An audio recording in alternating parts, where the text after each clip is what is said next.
I'm about to tell you about 44 million people who changed the world. But here's the thing, they're all dead. And their deaths might have saved more lives than their lives ever could have. What if I told you that that's not the whole story? Picture this. It's 1981. Two guys named Marcus and David are dancing at a club in New York. They're laughing. They're in love. They're planning their future together. Now, fast forward to today, they're still together. 43 years later, still dancing. Sounds beautiful, right? But what if I told you this love story might have destroyed the world?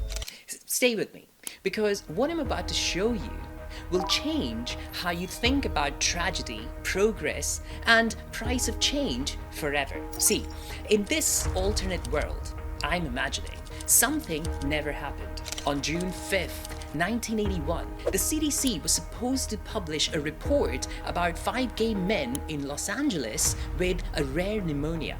In our world, that report was the first alarm bell of AIDS. And in this alternate world, that bell never rings. Those men never get sick, which means 44 million people who died in our world lived. Rock Hudson never wasted away on television in 1985. Elizabeth Glazer's daughter, Ariel, didn't die at age 7. She's alive today, working as a nurse.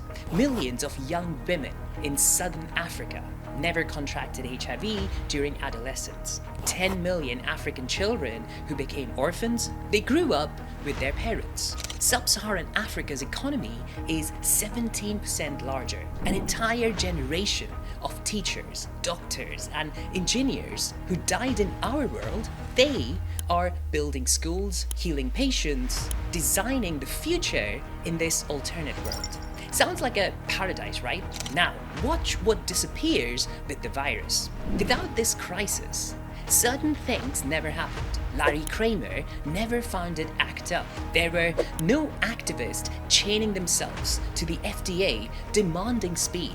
No one screaming silence equals death loud enough to rattle regulators. In our world, that pressure helped crack open the drug approval system, expanded access, faster pathways for life-threatening diseases. In the alternate world, the pipelines stay slow. Medicines spend years in limbo because no one forced the change. Remember Dr. David Ho, Time Magazine's 1996 Person of the Year?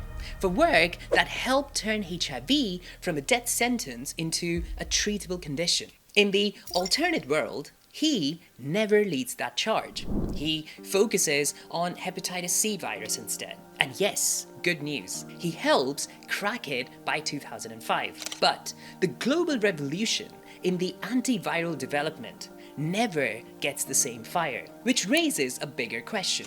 Would we have been ready for COVID-19? See, HIV research didn't just save people with HIV, it rewired modern medicine. Viral load testing, combination therapy, global clinical trial networks, understanding how viruses hide in our bodies. All of it came from HIV research. The techniques that led us to develop COVID vaccines in 10 months, they came from decades of HIV research. When SARS-CoV-2 virus hit in 2020, scientists and regulators leaned on decades of HIV knowledge, lab methods to measure the virus fast, trial infrastructures ready to pivot, community engagement models built in crisis. Without the grief-driven investments from the AIDS years, 2020 could have looked very different. The reason we conquered hepatitis C, HIV research. The reason we understand viral reservoirs and latency, HIV research. So in this alternate world, where 44 million people lived, we might have been defenseless against the next pandemic. Those lives saved might have cost us millions more. But wait, it gets more complicated. In the early AIDS years, partners were turned away from hospital doors because they weren't family. People who had shared decades were blocked from bedside goodbyes, medical decisions, even funerals. That cruelty lit a political fuse. Policies changed, hearts changed. That momentum helped propel the long road to nationwide marriage equality. A achieved in the US in 2015. In the alternate world, without the crucible of shared loss, marriage equality still comes, but not until 2019. The victory is sweeter because it isn't born from grief, but the movement is slower, more fragmented. The gay rights community is larger, happier, yet maybe less welded together by necessity. A constituency, not a family forged in fire. And here's what's gonna really mess with your head.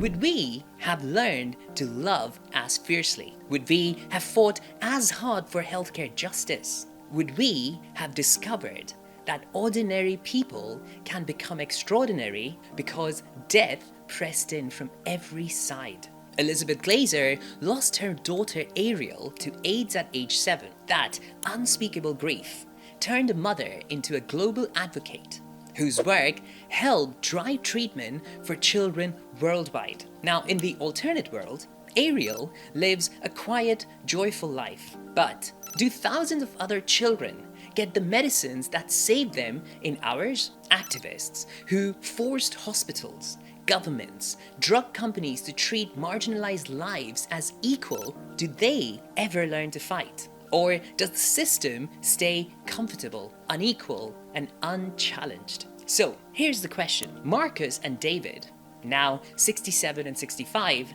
dance at their nephew's wedding. In the alternate world, their love story is ordinary. No hospital paperwork drama, no next of kin battles, just cake and bad disco lighting. In our world, couples like them had to fight to even stand by a hospital bed. Their grief became a battle cry. Their insistence on being seen as family changed visitation rules, anti-discrimination policy, and eventually marriage law. So here's the $44 million question. In a world without HIV, would we have learned that silence can kill? That activism can heal? That sometimes the most profound love emerges not despite suffering, but because of it. The 44 million people who died from AIDS didn't choose to be heroes. They were people who fell in love, went to parties, held jobs, and dreamed of future. But because people refuse to be silent, today treatment can drive HIV so low that it's undetectable. And when it's undetectable, it's untransmissible. We can prevent HIV with medication, PrEP pills, long-acting injections. We can stop babies from acquiring HIV from their mothers. We can keep people alive and thriving on treatment. We can end AIDS as a public health threat. If, and only if, we don't turn away now. Global HIV programs still depend on funding decisions made in the room most of us will never see. Cuts today risk millions of new infections and deaths in the years ahead. The question isn't whether the world would be better without HIV. Of course it would. The question is, what will we do with the lessons bought from 44 million lives?